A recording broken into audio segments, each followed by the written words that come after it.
Hello అండి. నా పేరు డాక్టర్ సింధు లక్పతి. నేను ఇపియాన్ పెయిన్ మేనేజ్మెంట్ సెంటర్ నుంచి మాట్లాడుతున్నాను. సో, ఈరోజు మనము ట్రైజెమినల్ న్యూరాల్జియా గురించి మాట్లాడదాం. సో, ట్రైజెమినల్ న్యూరాల్జియా అంటే ఏంటి?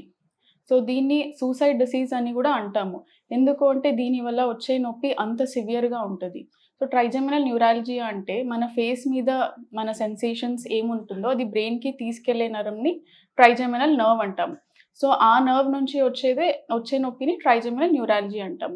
సో, ఈ నొప్పి మనకు ఎవరెవరిలో చూడొచ్చు.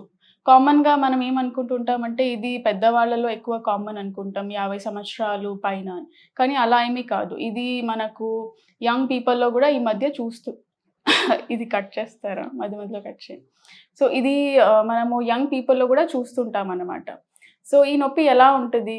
సో, ఈ ట్రైజెమినల్ నర్వ్ అనేది మన ఫేస్‌లో 3 భాగాలుగా డివైడ్ అవుతది. సో, ఒకటో నరం ఎక్కడికి కళ్ళు దగ్గర, ఐబ్రోస్ దగ్గర సప్లై చేస్తది. రెండో నరము మన చీక్స్ పైన, చెంపల పైన. మూడో నరము దవడల పైన. సో, ఇది ఎటువంటి యాక్టివిటీస్‌లో ట్రిగ్గర్ అవ్వచ్చు. సో, కొంతమందికి మాట్లాడినా గూడా ట్రిగ్గర్ అవుతది. కొంతమందికి తిన్నా గూడా అండ్ ఏసీ కింద, ఫ్యాన్ కింద కూర్చున్నా గూడా ఈ నొప్పి అనేది ట్రిగ్గర్ అవుతూ ఉంటది. సో, కొంతమందికి షాక్ లాగా అనిపించడం, సివియర్‌గా ఎటువంటి పెయిన్ కిల్లర్స్‌కి తగ్గకుండా వచ్చే నొప్పిని ట్రైజెమినల్ న్యూరాలజీ అంటాం.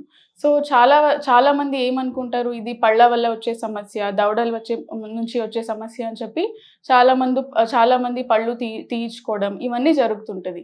సో, మన దగ్గర వచ్చే పేషెంట్స్ ఇవన్నీ ఫినిష్ చేసుకొని మన దగ్గర వస్తారు. సో, మనం వాళ్ళని డీటెయిల్‌గా ఎగ్జామిన్ చేసి ఇది ట్రైజెమినల్ న్యూరాలజీ అని డయాగ్నోస్ చేస్తాం.